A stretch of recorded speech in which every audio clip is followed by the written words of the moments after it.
All right. I also wanted to ask you about Islamophobia. Okay. And how do you... A lot of the rhetoric is definitely geared towards people of Middle Eastern descent. You know, I don't know how many people are directly coming after like Keith Ellison or Kareem Abdul-Jabbar, but do you see a distinction there? I don't know if it's like, is it just we don't like Muslims or we don't like Middle Eastern people, but we're going to put it on their religion, or is it some sort of combination? It's the lack of knowing human beings and the diversity of cultures around the planet Earth, and being locked into your own cubicle of thought.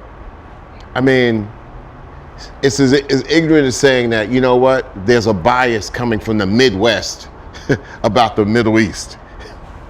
So you're gonna categorize everybody in the Midwest for being ignorant about the Middle East.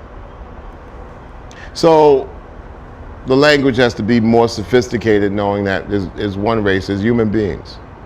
And human beings have their choices and they have their cultures.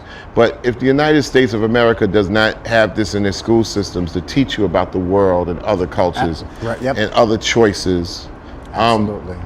then you're going to have government have the final say-so.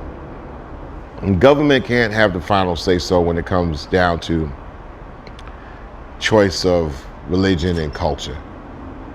And, you know, unless it's going to be protected.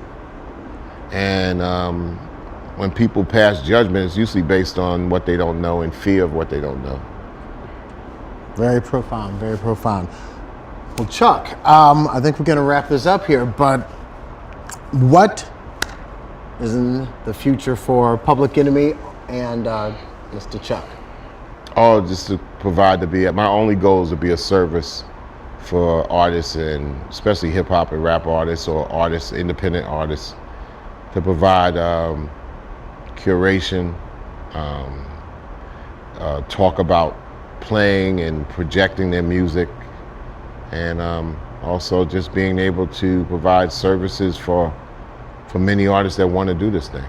Well, I think that's great, because that's something I think that over the last 4 decades we started to lose a lot, is that there used to be, especially like hundreds of years ago, there used to be like an apprenticeship. So a young person was taught a skill or a trade, or they learned and that knowledge was passed down, or you had mentors that kind of helped people up. And we've been losing a lot of that in the society, and I think that's great that you want to give back and kind of keep spreading the message and you know, keep doing what you do. As a sports fan, you know that in sports people have mentors that teach them how to really play their position, or do that game that people think is a new game.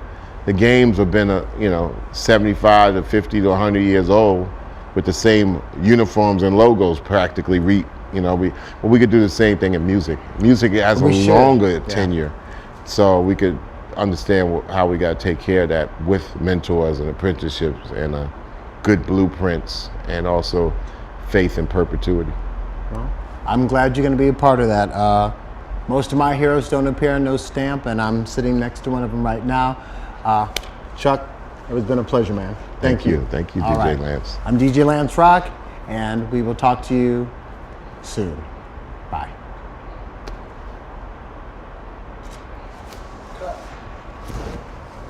Thank you.